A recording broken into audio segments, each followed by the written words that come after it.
Welkom bij het eerste vlog van Ogma.nu.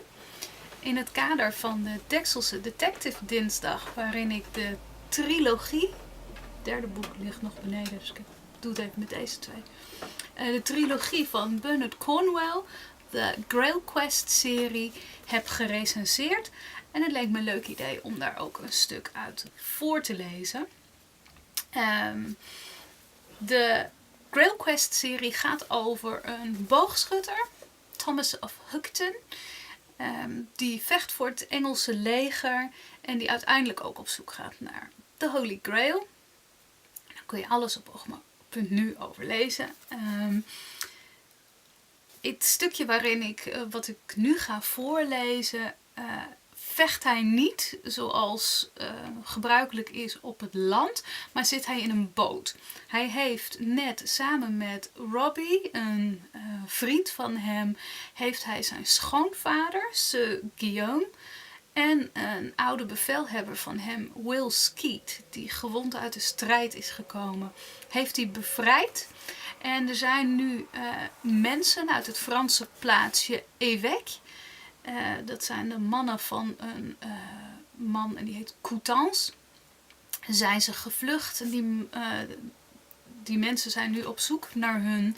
En ze zitten dus in een boot. Die boot is van een grote Franse visser, Jean Villeroy, en zijn vrouw Yvette. En ze zitten in die boot, maar er is geen wind en ze komen niet vooruit. En dan ineens zien ze iets. Ik lees overigens in het Engels voor, want de boeken zijn in het Engels. Thomas pointed at the 3 fishing boats, which were now rowing directly towards the Pentecost. Pentecost is dat schip waar ze nu zitten. They were too far away for him to see who or what was on board, but something about their deliberate approach alarmed him. Yvette, coming aft with bread, ham and cheese, saw Thomas and Sir Guillaume staring, and she joined them. Then uttered a curse that only a fisherman's daughter would ever have learned, and ran to the stern cabin and shouted for her man to come to get on deck. Yvette's eyes were accustomed to the sea, and she knew those were no fishing boats. They had too many men aboard for a start. And after a while, Thomas could see those men for himself, and his eyes, which were more used to looking for enemies among the green leaves, saw that some of them wore mail, and he knew that no man went to sea in mail unless he was intent on killing. They'll have crossbows. Villeroy was on deck now, tying the neck cords of a swathing leather cloak and looking from the approaching boats up to the clouds, as if he might see a breath of wind coming from the heavens. The sea was still heaving in great swells, but the wind was as smooth as beaten brass, and there were no wind-driven ripples streaking the swell's long flanks. Crossbows, Villeroy repeated gloomily. You want me to surrender? Sir Guillaume asked Villeroy. His voice was sour, suggesting the question was nothing but sarcasm. Ain't for me to tell your lordship what to do. Villeroy sounded just as sarcastic. But your men could fetch some of the bigger stones out of the bilge. What will that achieve? Sir Guillaume asked. I'll drop 'em on the bastards when they try to board. Those little boats? A stone will go straight through their bottoms, and then yon bastards will be trying to swim with mail strapped to their chests. Villeroy grinned. Hard to swim when you're wrapped in iron. The stones were fetched, and Thomas readied his arrows and bow. Robbie had donned his mail coat and had his uncle's sword at his side. Sir Guillaume's 2 men-at-arms were with him in the waist of the boat, the place where any boarding attempt would be made, for there the gunwale was closest to the sea. Thomas went to the higher stern, where Will Skeet joined him, and though he did not recognise Thomas, he did see the bow and held out a hand. It's me, Will, Thomas said. I know it's you, Skeet said. He lied, and he was embarrassed. "Let me try the bow, boy." Thomas gave him the great black stave and watched in sadness as Skeet failed to draw it even halfway. Skeet thrust the weapon back to Thomas with a look of embarrassment. "I'm not what I was," he muttered. "You'll be back, Will." Skeet spat over the gunwale. "Did the king really knight me?" "He did." "Sometimes I think I can remember the battle, Tom. Then it fades like a fog."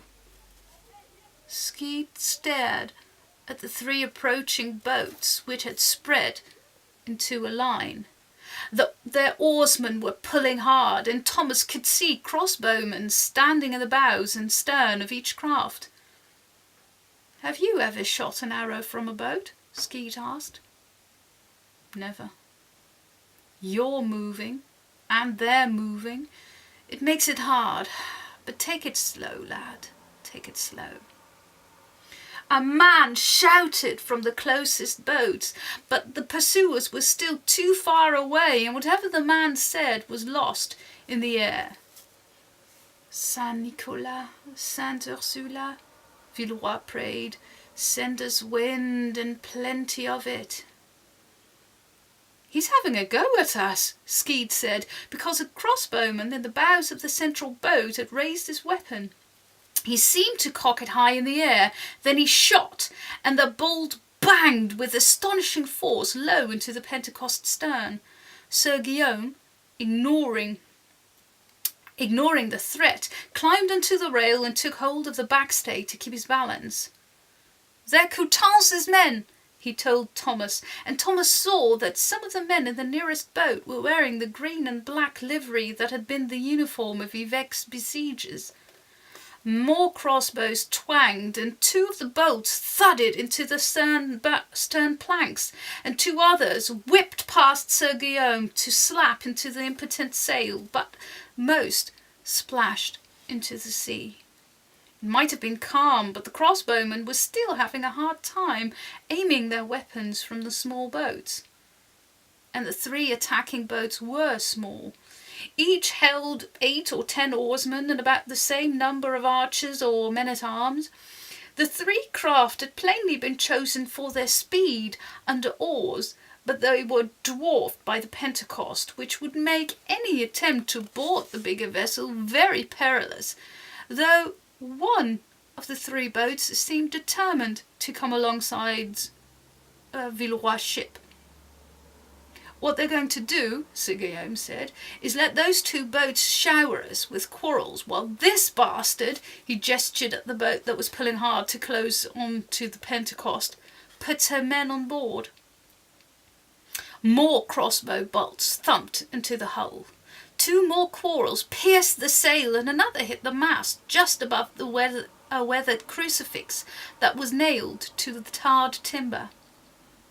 The figure of Christ, white as bone, had lost its left arm, and Thomas wondered if that was a bad omen, then tried to forget it as he drew the big bow and shot off an arrow. He only had 34 shafts left, but this was not the time to stint on them, and so, while the first was still in the air, he loosed his second, and the crossbowmen had not finished winding their cords back as the first arrow slashed a rower's arm, and the second drove a splinter up from the boat's bow. Then a third hissed above the oarsman's head to splash into the sea. The rowers ducked. Then one gasped and fell forward with an arrow in his back, and the next instant a man-at-arms was struck in the thigh and fell into the 2 of the oarsmen. Then there was sudden chaos aboard the boat, which slewed sharply away with his oars clattering against each other. Thomas lowered the big bow. "Taught you well," Will Skeet said fervently. "Ah, Tom, you always were a lethal bastard." En hier laat ik het bij de Grail Quest series bij Bernard Cornwell, uitgegeven door HarperCollins